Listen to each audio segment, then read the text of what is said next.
Hello and welcome to another edition of the Business Buzz. I'm your host, Jeff Sherman. We have a very special guest today. We have John Birch from the John Birch Group. Not only is his company a premier business consulting company, but also a premier coaching company for individuals and organizations that want to achieve extra special results. John, welcome to the Business Jeff, Buzz. it's always a pleasure. Great. Well, John Birch Group, obviously one of the premier consulting groups in the area in terms of helping companies achieve their goals and reach their full potential. But you also do that for the individual, don't you? Absolutely. Mm-hmm. And how does that work in terms of, let's take a little step back. Why do people go to you in the first place in terms of, gee, John, I need your help in realizing my full potential? What kind of what do you see as some of the common barriers to people achieving the success they deserve?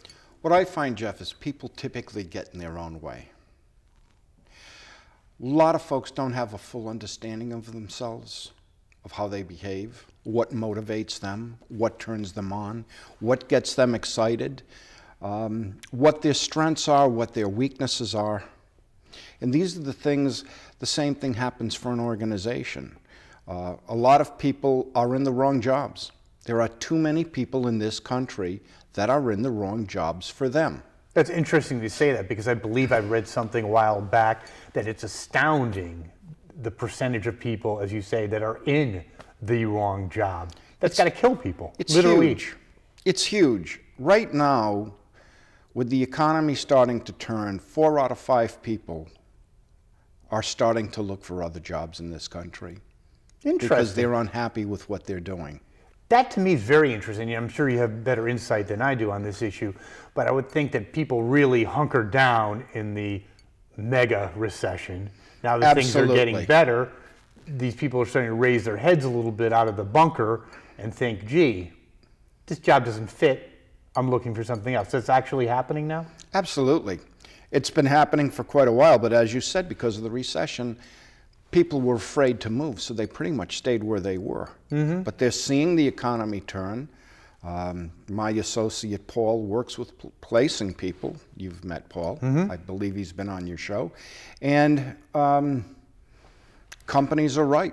As the economy's turning, companies are going to start hiring again. Mm-hmm. And it's extremely important that you have the right people in the right jobs, both from the employee's perspective and from the employer's perspective. Mm-hmm. 1997, people would disengage from the work that they were doing approximately 2 hours a day. 2010, they did another study, and people on the job, the typical employee, was disengaged from their work for 4 hours a day. Big productivity equation there. Huge productivity equation. A disengaged employee, one disengaged employee, can lower the productivity of your entire team by 30%. Mm-hmm. Think about the enormous cost that is to any business, any industry, from a small company to a large corporation. Billions of dollars a year in lost productivity time because people aren't matched properly with what they're supposed to be doing or what they want to do. And for someone, John, that is actually pursuing their dreams as the leader of the Birch Group, and you've also had the other side as well when you plugged in more in the corporate setting, how does it feel for our viewers out there, the difference between being plugged into something that you're just 110% into versus something that's okay, but it's just okay? It's the energy. Being energized on your job is one of the greatest fulfilling things that you can do. You want to be there. You want to do a good job. You want to reach your full potential. Mm-hmm. And it's, to me, I think, because as far as I know, there's only one shot, it's kind of a tragedy that over 70 or maybe 80% of people out there aren't fulfilling their dreams, are they? And I feel very bad for them. I'm lucky.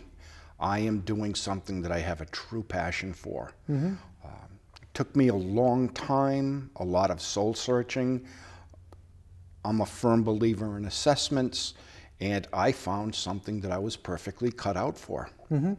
Interesting. When you talk about in terms of being, on message, on point with what you really want to do, Took you a while to get there in terms of, like most people, you get out of college, you get into a job, and then all of a sudden 10, 15 years go by, you're in a place that's okay, but not the optimum for you. When you were in that situation, were you dreaming about what you really wanted to do?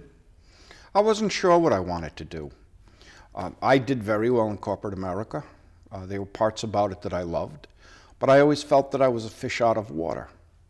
And I started working with assessment tools, and I found that I was a fish out of water. I was not cut out to be in a large corporation. Why is that? I use several tools. The primary tool that I use in my business is called DISC. It measures a person's observable behavior. Four-faceted approach. There are the dominant, the bull in the china closet, let's just go for it. There's the influencer, typical salespeople, friendly, gregarious. There's the steady relator, anywhere from 35 to 45% of the population of the United States. They like stability, they like security, they like safety, they like procedures, they like rules. And the last is the cautious compliant, your typical auditor, CPA, computer programmer, actuary. They like, what they're looking for most in perfection is perfection. The best way to describe it is the high dominance will look you in the eye and tell you to go to hell. The high influences will talk you into wanting to go to hell. The steady relators will think you should go to hell but will never tell you. And the cautious, concise individuals will give you a list of 50 reasons why you're definitely going to go to hell. That really helps a person. It identifies behaviors that energize a person.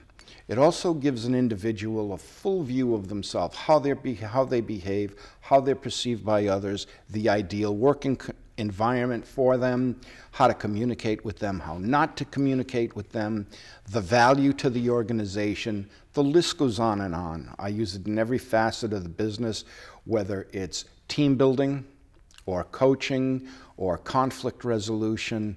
It's extremely important. The second one that I use that I find very helpful, it's called workplace motivators. What gets you out of bed in the morning? Do you live to be an individual, the individualistic? Do you live for money, to make as much money, way of keeping score? Do you live to learn, the theoretical folks? Are you steeped in tradition and like rules? Are you a social person? And when I say social, it's not like the influencer, hey, Jeff, how are you? The social are the folks that are looking to save the world. Somebody high on the social typically go into teaching, nonprofits. Those are the folks that probably wouldn't want to work for a company that makes poisonous gas or whatever. And then you have the aesthetic folks. Those are the folks that are looking for beauty and harmony in the world. You need to understand this so you can align yourself not only with the type of work that you're doing, but also the type of organization you want to be with. I have another report that is based on the works of Robert Hartman, who fled Germany right after World War II and came to the United States. And he wanted to see how a country that could be driven by evil, what could make a country or a group of people thrive in peace and want justice. And he created a program based on societal norms. And Hartman's work has been used for years in the clinical setting. And some folks that I work with have taken Hartman's work and turned it for the business setting. It tells you what it tells you how you look at the world, both internally and externally.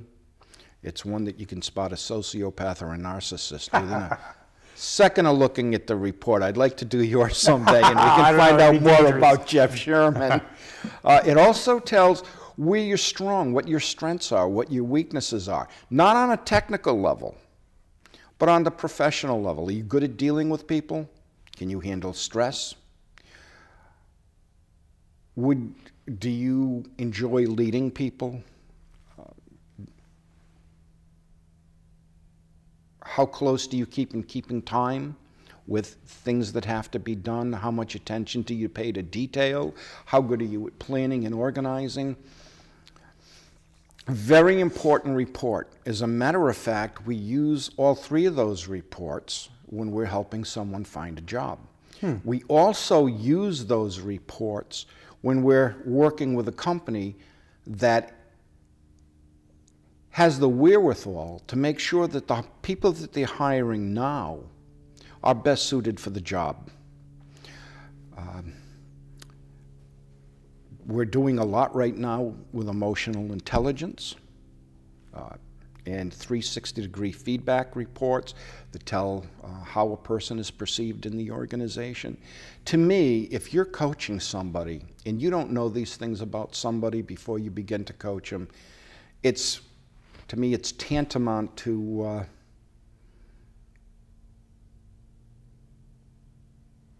I'm having a senior moment here. Thank you, malpractice.